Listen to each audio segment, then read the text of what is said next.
सोचिए, अगर आप हर चैलेंज को एक ग्रैंड मास्टर की तरह स्ट्रेटेजी के साथ अप्रोच कर सकें, just like a grand master in the game of chess, हर रुकावट को एक मौका बना सके और अपनी कंपटीशन को आसानी से पीछे छोड़ सके।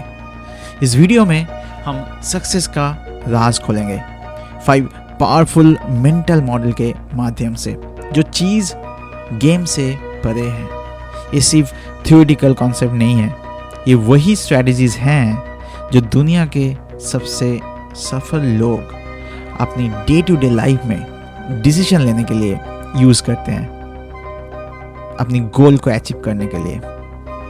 चाहे आप अपने करियर में तरक्की करना चाहते हो या खुद का विकास करना चाहते हो, या फिर कॉम्प्लेक्स प्रॉब्लम को टैकल करना चाहते हो। In this chase inspired mental model को अगर आप मास्टर कर सकते हैं तो जिंदगी में you will be able to take the right decision at the right moment. And in my opinion, decision making is the most powerful weapon anyone can ever master. We'll discuss about 5 top strategies a grandmaster use in the game of chess and how we can implement these into a real life decision making. So we'll discuss step by step top 5 strategies a grandmaster use. So let's jump into the video. Controlling the center. Okay, so this one is a famous strategy. 8x8 tiles we have, and we have all these pawns, rooks and bishops, knight, king and queen, right? At the center of the chess, if you place any player, they have the maximum freedom to move anywhere. For example, let's take the knight. Knight can move in L shape, right? Now if you place knight at the center, the knight has 8 successful tiles where it can move, it can jump, right? You know that. Now if you place knight at its own position, it can move 2 positions, right? But if you can control the center, then it can position itself at the 8 different places. You have more freedom. The chances of getting your opponent down is 400% more when you control the center. For the knight, and also for the bishops, you can see that they can go diagonally. So bishops can move from the center. It can move 4 different ways, and if you in the corner, it can move in 1 diagonal path. So 300% more, right? If you control the center. So if you understand this simple strategy, let's say I'm giving one example from real life, right? So in real life, let's say for example, मुझे weight lose करना है, and मुझे weight lose करने के लिए मुझे बहुत सारे आइडियाज़ है। क्या क्या आइडियाज़ है? प्रोटीन ज़्यादा लेना है, एक्सरसाइज करना है, कम खाना है, कार्बोहाइड्रेट कम करना है, और बहुत सारे आइडियाज़ है। But what is the one decision which is controlling the centre? That means if you take that one decision, मोटापे के 8 रीजन को एक साथ अटैक कर सकता है। कौन सा स्टेप है? If you go deep, you know that controlling your diet, that is the center point strategy. So if you are doing nothing, and if you just taking the right diet, if you are following the right diet for yourself, you know that you're gonna lose weight. मेरा example देता हूँ मैं। तो मेरा 2 महीने पहले मेरा wait था 83 kg. Now I am 79.12. Today मैंने मेजर किया था। तो मुझे बस एक ही चीज़ था कि मुझे ज़्यादा फोर्स करना नहीं है। अगर मैं फोर्स करूँगा तो टुमारो मैं ज़्यादा खा लूँगा। तो मुझे धीरे धीरे करके वो अपने जो डेली बेसिस पे मैं जो खाता हूँ वहाँ से कार्बोहाइड्रेट हटाना है और डाइट थोड़ा ठीक करना है। I am just following this, not harsh कुछ भी नहीं खाना है, stuff like that. No, I am just doing whatever I'm capable of and whatever I can make my habit.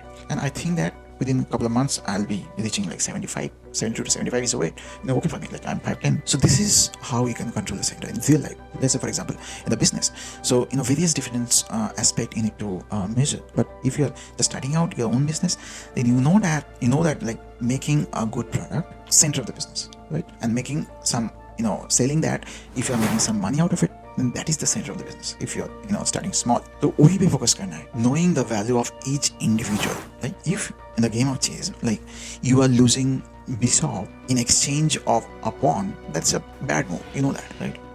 Now you are losing a bishop and a pawn with respect to a queen, then that could be a good move because queen has like 9 points, bishop like 3 to 4, and pawn like 2. That's a good move, right? But with a pawn and rook, if you are losing a queen, then again that will almost equal. You need to know the value of each individual, right? Whatever you are sacrificing, आप क्या sacrifice कर रहे हो किसके लिए, वो important है, right?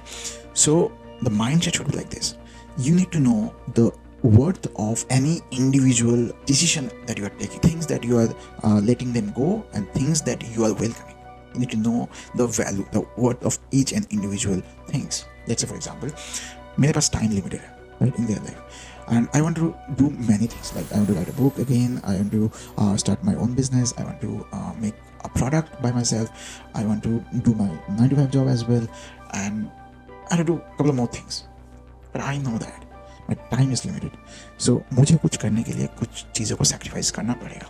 Now I need to know the worth of every individual things that I want to do. Let's for example, मैं अभी नहीं लिख रहा हूँ क्योंकि मुझे पता है कि लिखने के लिए बहुत ज़्यादा टाइम कंज्यूमिंग है और मेरे लिए इतना इम्पोर्टेंट नहीं है मेरे एज के हिसाब से. अभी फाइनेंस ठीक करना एक इम्पोर्टेंट काम है और एक पर्सनल ब्रांड बिल्ड करना, or making a product, maybe starting our own business, or interacting with children, that interacting with students. That's the thing that I believe is valuable or worth enough for me. So I do that. So आपकी life में भी होगा ऐसे. आप ऐसी चीज़ों में time invest कीजिए जहाँ पे आपको लगता है कि वो वैल्यूएबल है. और मुझे ऐसा लगता है कि ये जो सेकेंड वाला जो स्ट्रेटजी है ना, मोस्ट ऑफ द पीपल इसको फेल करते हैं. उनको पता ही नहीं है कि किन चीज़ों का कितना वैल्यू है, किन चीज़ों का कितना टाइम डिजर्व करता है. ये मुझे सच में लगता है. स्ट्रेटजी नंबर 3 है position before submission, and that's my personal favourite. In the game of chess, if your army you can position themselves around the center, then they will be able to take control of the entire game, right? So if you are positioning from the very beginning of the game and you are not attacking in nature, you're not attacking initially, but you are positioning, right? It is taking some time, but the opponent is attacking and doing all that stuff. And this is the strategy how you can win. Let's say for example, I'm starting my YouTube channel, but in contrast, I am not positioning myself to reach larger audience. For example, मुझे video बनाना था और actually मैं बंगाली हूँ, right? तो बंगाली में video बनाना बहुत easy है मेरे लिए, नेचुरल है मेरे लिए. मैं फिर भी हिंदी और इंग्लिश में बोलता हूँ. क्यों? क्योंकि मुझे लगता है कि जो ऑडियंस है बंगाल का, जो ऑडियंस है, जो हिंदी का जो ऑडियंस है, हिंदी का ऑडियंस बंगाल से बहुत ज़्यादा है, राइट? आप अगर देखोगे तो बाहर का जो कंटेंट क्रिएटर है वो भी हिंदी में ट्रांसलेट करता है, क्योंकि हिंदी एक बहुत बड़ा लैंग्वेज है जहाँ पे बहुत सारे व्यूअर्स हैं. हिंदी और English, Bengal is a native language. বাংলায় যারা কন্টেন্ট ক্রিয়েট করে, আমি বলছি না যে তারা তাদের রিচ কম, বাট आफ्टर सर्टेन पॉइंट आपको लगेगा अगर मेरा लैंग्वेज थोड़ा डिफरेंट होता तो मुझे और भी ज़्यादा रीच मिलता. तो positioning yourself in the right direction, it may take time, it may you may find difficulties initially, but मुझे ऐसा लगता है कि सही टाइम पे अगर मैं डिजर्व करता हूँ राइट ऑडियंस तक पहुँचने के लिए, पहुँच जाएगा. It will happen eventually. Just you need to master your craft. That's the point. That's the whole point. You need to master your own craft. That's why. That's how it works. So positioning, right? The आप एक student हो, right? किसी भी exam को crack करने के लिए शुरू से आप अगर पोजिशनिंग कर रहे हो खुद को, तो eventually during the time of the exam you will be able to understand that you are at the best position you can ever be. अगर एग्जाम के टाइम पे आपको ये लगेगा कि आप बेस्ट पोजिशन में हो, अगर शुरू से भी आप शुरू से अगर प्रिपेयर कर रहे हो ना, तो एग्ज़ाम के टाइम पे आपको लगेगा कि yes you are in the right track. सारे जो टॉपर्स है वही करते हैं, लाइक 9-10 से शुरू करता है और 11-12 का जो नीट और जेई जो है उसमें अच्छा रैंक लाता है. तो पोजिशनिंग बिफोर सबमिशन, अगर आप ठीक से पोजिशनिंग नहीं करोगे आप कभी डोमिनेट नहीं कर पाओगे किसी भी फील्ड में, राइट?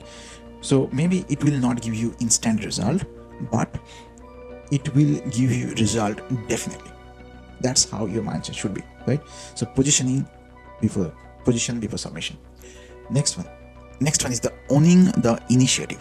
तो मैं ना स्टीव जॉब्स का वीडियो देखता था, तो एक वीडियो में ऐसा हुआ था, आईफोन के अंदर में जो सर्किट्स है, जो बैटरी का पोजीशन है, उसको ठीक करने के लिए आईफोन का लॉन्च, आईफोन या आईपैड और कुछ भी होगा ऐसा कुछ, मैं भूल गया ये क्या प्रोडक्ट के बारे में बात कर रहा हूँ मैं, तो जो भी एप्पल का प्रोडक्ट है, तो स्टीव जॉब्स ने ये आईफोन लॉन्च करना 2 साल ज़्यादा ले लिया था ताकि इसका अंदर का जो सर्किट डिज़ाइन वो परफेक्ट कर सके। तो अंदर का सर्किट डिज़ाइन क्यों परफेक्ट चाहिए, कोई तो खोलेगा नहीं क्योंकि वो तो एकदम एम्बेडेड रहता है, लेकिन फिर भी स्टीव जॉब्स को लगता था कि अगर कोई अगर खोले खुद से बैक कवर, तो उसको एक राइट डिज़ाइन दिखना चाहिए, attention to detail. You know that Rolls-Royce or every company that focuses on attention to detail. And for that, maybe you will be late in the market, but you will be perfect, right? So, but ये वाला जो strategy है ना chess का, ये थोड़ा different है। Strategy ये है कि चेस की गेम में एक पर्सन एक्ट करता है और दूसरा पर्सन रिएक्ट करता है। तो मतलब अगर देखोगे ना, ज़्यादा सा गेम में मोस्ट ऑफ द गेम में जो रिएक्ट करता है वो हार जाता है। क्यों? क्योंकि जो एक्ट करता है ना, उसके लिए कपल ऑफ एनर्जीज चाहिए होता है। फॉर एग्जांपल, आप अगर एक्ट करते हो, उसके लिए आपको एक्टिवेशन एनर्जी चाहिए और उसके बाद आपको मेंटेनेंस एनर्जी चाहिए, और एक्टिवेशन और मेंटेनेंस एनर्जी के साथ आप चल सकते हो। लेकिन अगर आप रिएक्ट कर रहे हो ना, every single time you need to produce activation energy and also maintenance energy. But if अगर एक्ट कर रहे हो ना, आप किसी भी चीज़ को स्टार्ट करते हो, फॉर एग्जांपल मैंने जॉब स्टार्ट कर दी, तो इसके बाद स्विच करना इतना डिफिकल्ट नहीं है। लेकिन आप घर पे बैठे हो और आपको ये लग रहा है कि चलो एक परफेक्ट जॉब मिलेगा तब मैं जाऊँगा, तो ईच टाइम आपको एक्टिवेशन एनर्जी चाहिए, राइट, लाइक रेफरल और anything like that, something like that, और ये डिफिकल्ट है। Instead of making a perfect move, you can start your own journey, and on the way you will perfect yourself. एक entrepreneur का famous quote है कि आप अगर एक एंटरप्रेन्योर हो तो आपको प्लेन से कूदना चाहिए बिना पैराशूट के, ताकि गिरते टाइम आप खुद पैराशूट बना लो और बच जाओ। तो मतलब छलांग लगाना होगा और आप आते आते मतलब ऑन द वे आप सीख जाओगे। You need to act fast, you need to act quick, and the opponent will react and they will defend, and in this way they will lose time, and they will each and every time they will lose some time, and eventually you will win. That is a strategy actually. So in real life, if you are making some product, or if you are planning to do something, if you are trying to create your own YouTube channel, if you want to do anything, just start. I know that you'll be amateur, मैं भी amateur होंगे, आप mistakes करेंगे, कुछ भी करेंगे, लेकिन start कीजिए। स्टार्ट करने से ही आपको पता लगेगा कि आप कितने amateur हो, क्या क्या इम्प्रूवमेंट चाहिए। और लोग जो है ना, वो माफ कर देते हैं एक्चुअली। आपका वीडियो का अगर साउंड ठीक है तो लोग जाने देते हैं। पहले जो मैंने वीडियो अपलोड किया था, मैंने डिलीट किया नहीं, बहुत ही ख़राब है वो, बहुत ही ज़्यादा ख़राब। तो लेकिन मुझे ऐसा लगा आफ्टर कपल ऑफ ईयर्स कि ऑडियंस बहुत फॉरगिविंग है, तो आप स्टार्ट कर सकते हो। कुछ भी चीज़ें स्टार्ट कर सकते हो। So this is number 4, and number 5 is that if you are taking the hardest move, your reward will be that more, your reward will be more rewarding. So let's say for example in the game of chess, if you are sacrificing something to get something, तो आपको जो reward मिलेगा वो भी उतना अच्छा। अपना mind set भी ऐसा रखना है। लेट्स से फॉर एग्जाम्पल मैं एग्जाम के लिए 1 महीना एंटरटेनमेंट को सेक्रीफाइस करूँ। Let's say Instagram big sacrifice है आपके लिए, राइट। मैं भी यूज़ करता हूँ इंस्टाग्राम। ये आप सेक्रीफाइस करने वाले हो 1 महीने के लिए, तो इसके लिए आपको रिवॉर्ड भी अच्छा ही मिलेगा, बड़ा। Let's say for example you have not sacrifice anything, आपको एंटरटेनमेंट भी किया, आप पढ़ाई भी किए, आप और भी सारी चीज़ें की, आपको रिवॉर्ड वैसे ही मिलेगा। The bigger the sacrifices are, the more rewarding will be your reward. I remember one quote. If you do what is easy, your life will be hard. If you do what is hard, your life will be easy.